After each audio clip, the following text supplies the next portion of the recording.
अस्सलाम वालेकुम नाज़रीन, आसपास होम कुकिंग में आपको वेलकम करती हूँ और उम्मीद करती हूँ आप सब खैरियत से होंगे। आज मैं आपके साथ मोतीचूर के लड्डू की इंतहाई मज़ेदार सी और आसान सी रेसिपी शेयर कर जिसको मैंने बहुत ही आसान तरीके से आपके लिए बनाना बताया है। अगर आप इस रेसिपी को देखेंगे तो आपके लिए भी मोतीचूर के लड्डू बनाना बहुत आसान हो जाएगा। तो रेसिपी को आपने स्किप नहीं करना है, एंड तक देखना है। और अगर चैनल पर नए हैं तो चैनल को सब्सक्राइब भी ज़रूर कर लीजिएगा। तो चलें मज़ेदार से मोतीचूर के लड्डू बनाना शुरू करते हैं। सबसे पहले एक बोल में हम छन्नी रख देंगे। उसके बाद हम इसमें 2 कप बेसन शामिल कर देंगे। बेसन को छान कर शामिल करना बहुत ज़रूरी है क्योंकि हमने इसके लिए एक सिल्की स्मूथ सा बैटर तैयार करना है। तो बस बेसन को हम छन्नी में शामिल कर देंगे। इसको हम अच्छी तरह से छान लेंगे। जो भी लम्स होते हैं बेसन के वो सब इसमें ख़त्म हो जाएंगे। उसको छान लेंगे।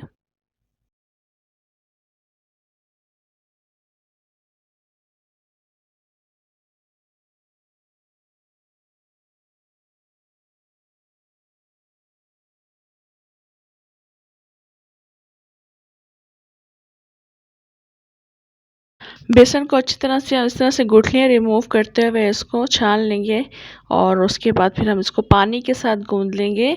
और हमने बिल्कुल पतला बैटर इसके लिए तैयार करना है। सारी कंसिस्टेंसी मैं आपको दिखाऊंगी और जितना पानी इसमें रिक्वायर्ड होगा उस हिसाब से हम इसमें पानी ऐड कर देंगे। फ़िलहाल मैंने 1 कप पानी लिया था और तमाम मैंने इसमें ऐड कर दिया है और इसको बिल्कुल लम्स फ्री करते हुए अच्छी तरह से मिक्स करते रहेंगे।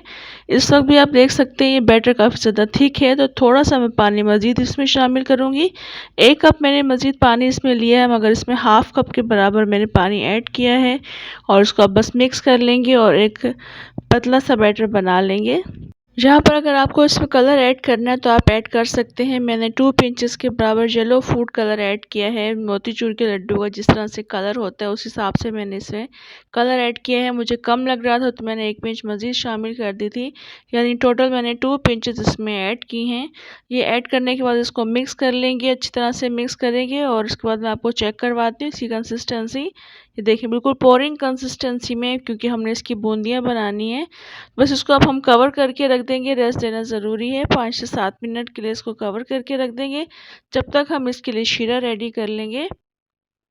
एक कढ़ाई में मैं चीनी शामिल कर दूंगी 1.5 कप के बराबर और इसके बाद इसमें पानी शामिल कर देंगे। 1 कप पानी में शामिल करूँगी। जिस कप से मैंने बेसन शामिल किया था उस हिसाब से मैंने चीनी और पानी का रेशो रखा है।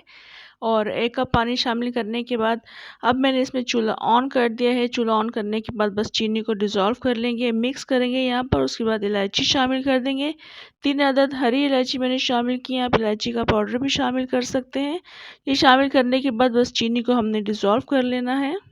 जिस तक चीनी डिज़ोल्व हो जाएगी उसके बाद सिर्फ हम 2 मिनट के लिए पकाएंगे। हमने इसके लिए 1 तार या 2 तार का शीरा नहीं बनाना है, बस पतला सा शीरा रखना है क्योंकि आगे जाकर इसको मज़ीद कुक होना है।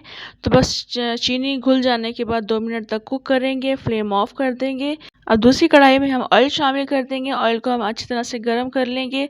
चेक करने का तरीका इसका ये है कि बेसन के हम 1 या 2 बूंदियाँ हम इस ऑयल में ड्रॉप करेंगे। तो अगर इस तरह से डालने के फ़ौरन बाद से वो फ्लोट होकर ऊपर आ जाते तो इट मीन्स इसका बिल्कुल परफेक्ट टेम्परेचर है बूंदी बनाने के लिए।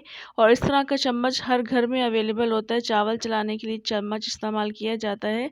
तो ये बड़े सुराख वाला चम्मच है। तो इसका भी एक हल मैं आपको आगे जाकर बताऊँगी। अगर आप इस तरह से बूंदी बनाएंगे इस तरह के चम्मच से तो उसको आगे हमने क्या करना है तो वो भी मैं आपको सब दिखाऊंगी। फ़िलहाल इसके ऊपर हम इस बैटर को पोर करेंगे और उसके बाद हम बूंदियाँ बनाना शुरू करेंगे। नॉर्मली बूंदी बनाने के लिए जो चम्मच इस्तेमाल किया जाता है वो हलवाइयों के पास होता है और वो एक ख़ास चम्मच होता है जिसमें छोटे छोटे सुराख होते हैं। उनसे काफ़ी अच्छी बूंदियाँ बन जाती हैं और हर घर में वो अवेलेबल नहीं होता है। अगर आपके पास छोटे सुराख वाला चम्मच है तो आप उसमें बूंदियाँ बना लीजिएगा, वो काफ़ी अच्छी बनेंगी। बस अगर इस तरह के चम्मच अवेलेबल नहीं है छोटे सुराख वाला तो आप बड़े सुराख में इस तरह से पोर करके बैटर को बूंदी को फ्राई कर लीजिएगा। और बूंदी को फ़ौरन से हमने नहीं निकालना है। जिस वक्त बूंदी में से आवाज़ आना शुरू हो जाए यानी उसका कड़कपन हमें सुनाई देने लग जाए, इस तरह से आप चम्मच को हिलाकर देखिएगा।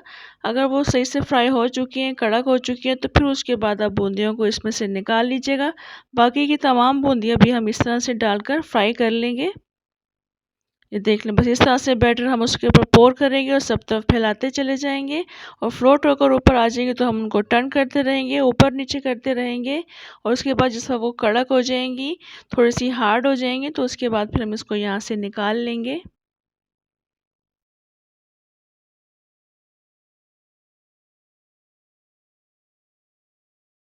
और इस वक्त आप देख सकते हैं बूंदियाँ काफ़ी अच्छी पक चुकी हैं, इनमें से साउंड भी आ रहा है। तो बस इनको तमाम को हम यहाँ से निकाल लेंगे। इस वक्त तमाम फ्राई हो चुकी है और आप देख रहे हैं ये बूंदियों की शेप में नहीं है, बल्कि ये थोड़ी सी फैली हुई हैं।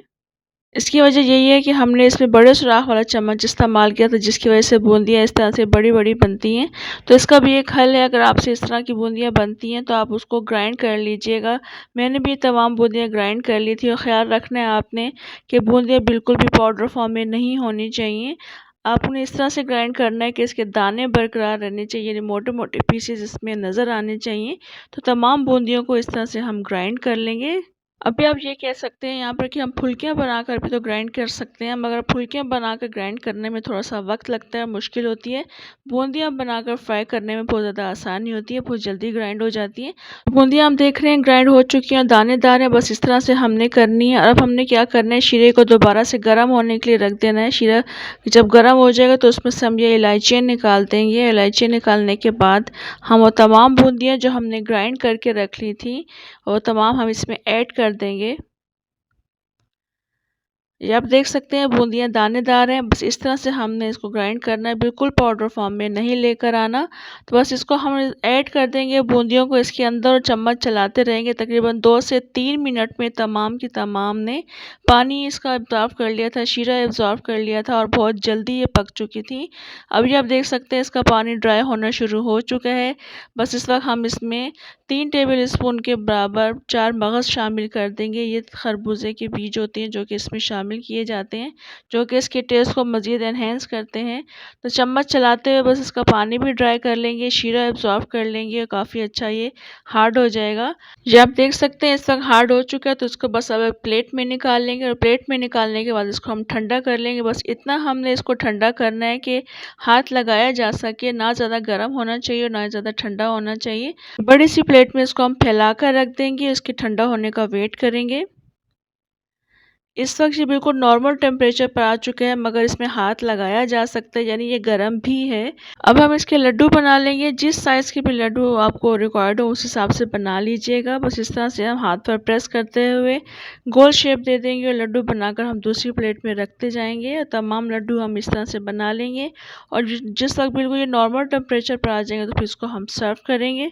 आप इन लड्डुओं की इस रेसिपी को ट्राई ज़रूर कीजिएगा। ये किसी भी इवेंट के लिए भी आप बनाकर रख सकते हैं, फ्रिज में बनाकर काफ़ी दिनों के लिए रख सकते हैं और जिस वक्त भी आपका दिल चाहे आप इसको खा सकते हैं। और इसके अलावा ये दावतों में भी बनाकर सर्व किए जा सकते हैं। रेसिपी को आपने ट्राई ज़रूर करना है, बहुत ही आसान तरीके से मैंने आपको इसको बनाना बताया है और इस आसान तरीके से आपने इस रेसिपी को ट्राई ज़रूर करना है। इंशाल्लाह आपको ये बेहद पसंद आएगी। रेसिपी अगर आपको अच्छी लगे तो लाइक ज़रूर कर दीजिएगा, कमेंट में अपनी कीमती राय का इज़हार ज़रूर कीजिएगा। इंशाल्लाह नेक्स्ट मज़ेदार सी रेसिपी के साथ दोबारा आऊँगी, तब तक के लिए इजाज़त दें। अल्लाह हाफ़िज़।